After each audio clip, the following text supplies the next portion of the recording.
Okay, folks, good evening. Following up with some footage of the historical Badger Road and Salem End Road in Framingham.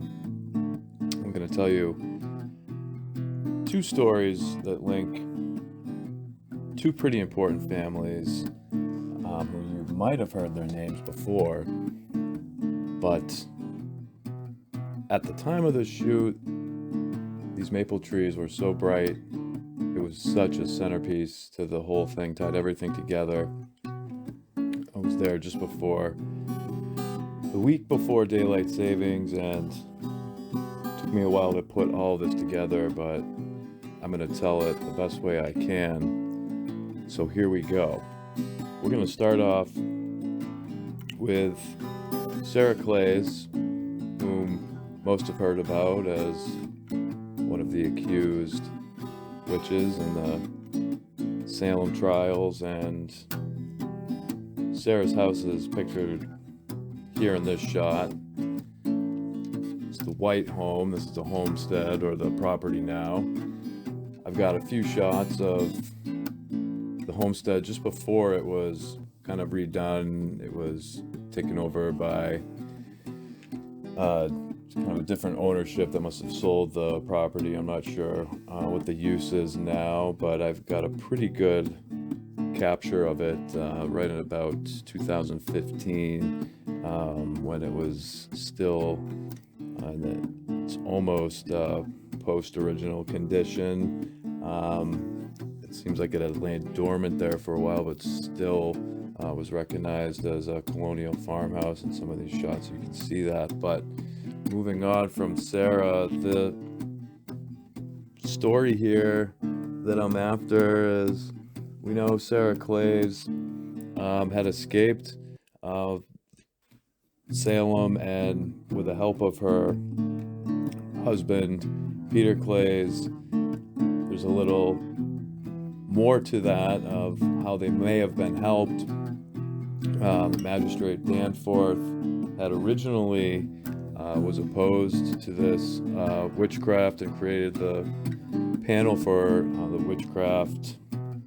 And at the end of this, when Sarah was the last there at the gallows, Peter had the opportunity, whether it was networking or being in the right room or the right place at the right time, was able to assist and aid in the escape and moving Sarah to Framingham, where they hid out in Ashland Town Forest.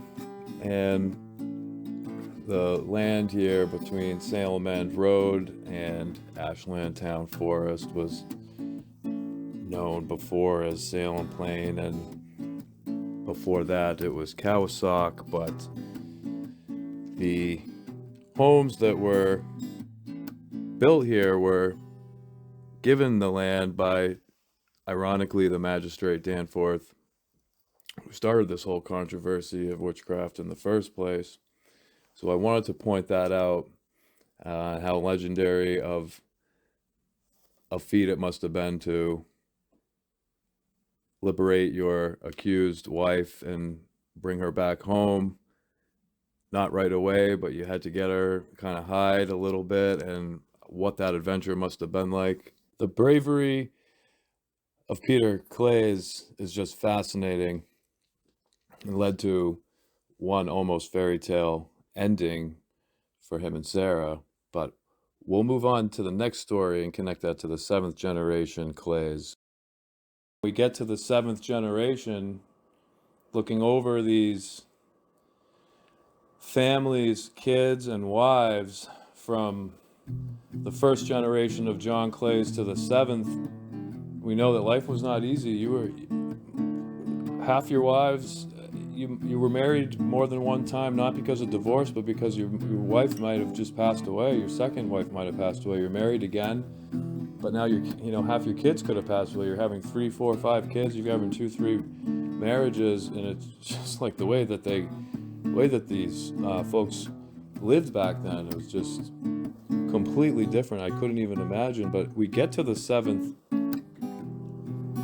generation, and John Cloyes had been out to test drive a horse on June 3rd, 1777, and where we know as the Edwards House, just at the corner of Badger Road and Salem Road, is where he, at his gate, John Cloyes' property, was struck by lightning.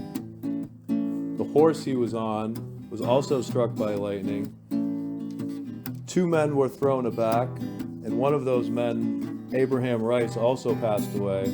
John Cloyes and Abraham Rice are both buried in Framingham's historical cemetery, and I've got a little view of what that looks like. It's a double headstone, and it was a pretty big deal to find the gravestone, and here it is. And a poem reads,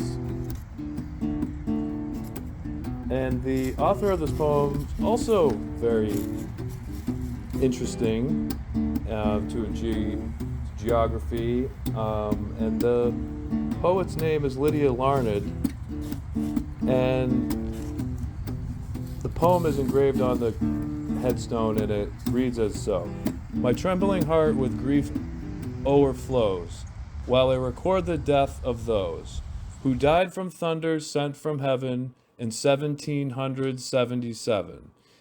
In Framingham, the 3rd of June, perhaps a little after noon, some neighbors for a little space were at John Cloyes' dwelling place, to see a horse, a large young beast, which Cloyes had purchased for the priest. As soon as the gate they stand, surprising death was near at hand. So I wanted to tell you about the horse, John Cloyes' luck that day in 1777, his relationship to the second generation Peter Cloyes, and how significant that is because we know who Peter Cloyes is, and we know that Peter was married to Sarah, and we know how grateful the Sarah Cloyes name is in this town, especially Framingham and Ashland. So to take away from this, looking back over these generations, John Cloyes and obviously Lydia Larned knew that he preferred Cloyes over Cloyes. Having all this in his history, maybe he wanted to be, he was different or didn't want the ridicule. Either way, could you imagine having this history in your past, and could you imagine dying on your own property, test driving a horse for a priest? And could you imagine that your descendants and your family helped aid the rescue of one of the most famous colonial females in history? So I hope you enjoyed this story and how it relates to some stories and names that we already know.